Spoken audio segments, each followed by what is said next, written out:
একদিন আগেই ভোট কেন্দ্র থেকে উদ্ধার তাজা বোমা। ঘটনাটি ঘটেছে এগরা 1 নম্বর ব্লকের সাহারা গ্রাম পঞ্চায়েত এলাকায়।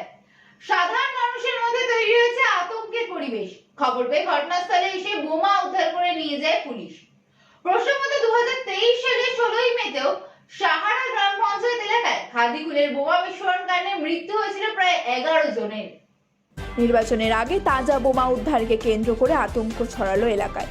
নির্বাচনের ঠিক আগে একরা 1 নম্বর ব্লকের সাহারা গ্রাম পঞ্চায়েতের পান্ডুয়া গ্রামের পান্ডুয়া শিশু শিক্ষা কেন্দ্রের ছাদের ওপর উদ্ধার হলো তাজা বোমা।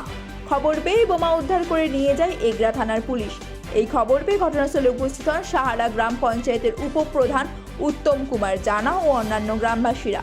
প্রসঙ্গত 2023-এর 16ই মে এই সাহারা গ্রাম পঞ্চায়েত এলাকার খাদিকুলে বোমা বিস্ফোরণ কাণ্ডে মৃত্যু হয়েছিল প্রায় 11 জনের।